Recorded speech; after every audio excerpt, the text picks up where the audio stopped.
Allora iniziamo questo speciale Pasini di Prato che praticamente si fonda su un tema pregnante, quello della viabilità. Sapete che l'asse Udine-Pordenone è un asse molto importante, anche nevralgico, e dopo le rotonde fatte sul Viale Venezia, Pasini di Prato soffre di nuovo perché in pratica ci vorrebbero 2 rotonde. Ma mi pare che il sindaco di Pasini di Prato, al quale do il benvenuto alla trasmissione, ci dirà qualcosa in questo momento, perché c'è qualcosa in fiere, c'è qualcosa che bolle in pentola, vero sindaco? Sì, una pentola che bolle pesantemente.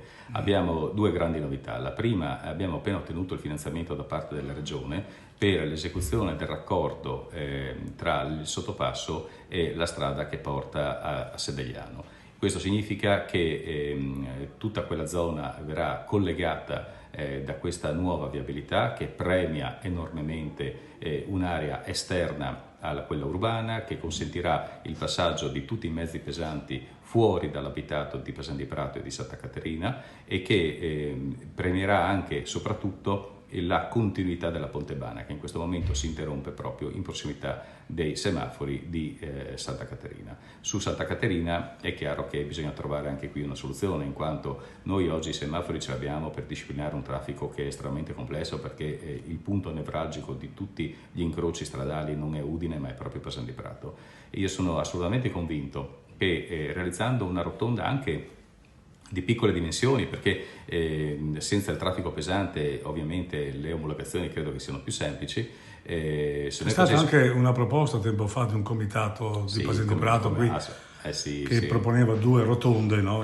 Io proporrei invece non 2 rotonde, ne propongo una sola per capirsi in prossimità del distributore della chiesa. Se noi facessimo solo quella rotonda potremmo togliere tutti i semafori, potremmo obbligare chi esce da via Roma a girare a destra e entrare in pochi metri nella rotonda a prendere qualsiasi direttrice, quindi via Colombo, via Lignano e la Pontebana sarebbero serviti, il rientro su Udine sarebbe praticamente agevolato, avremmo la possibilità di togliere i semafori del primo gruppo e i semafori del secondo gruppo. Questo permetterebbe una fluidità assoluta di collegamento e soprattutto liberare completamente il centro urbano dai mezzi pesanti. Ecco, la viabilità interna invece come avete intenzione di cambiare un po'? Perché qualcuno dice che c'è ancora una cesura, ancora di 20 anni fa nella piazza, qualcuno dice via San Giacomo, via Bonanni potrebbe essere cambiato un ring, c'era l'idea una volta di chiudere la piazza, insomma c'è qualcosa anche lì oppure insomma è ormai consolidata la viabilità?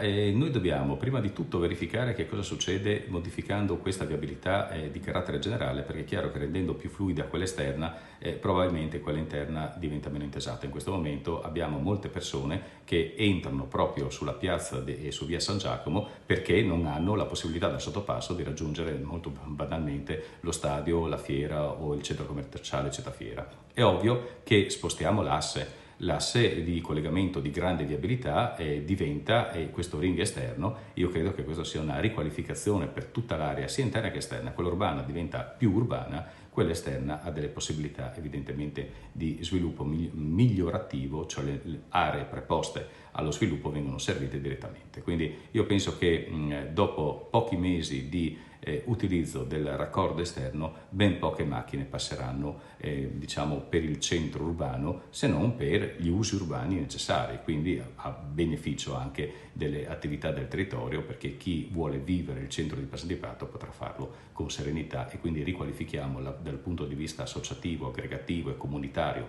il paese, e invece dal punto di vista del mero passaggio di traffico si va da altre parti. Ecco, per concludere, tempi? I tempi sono agevolati dal fatto che il Comune di Pasini di Prato non ha chiesto i contributi per realizzare un'opera da progettare, abbiamo fatto l'inverso.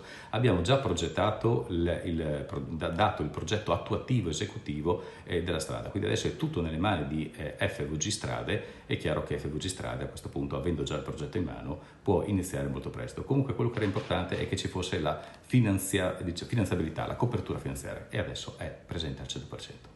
Bene, grazie Sindaco, alla prossima. Grazie.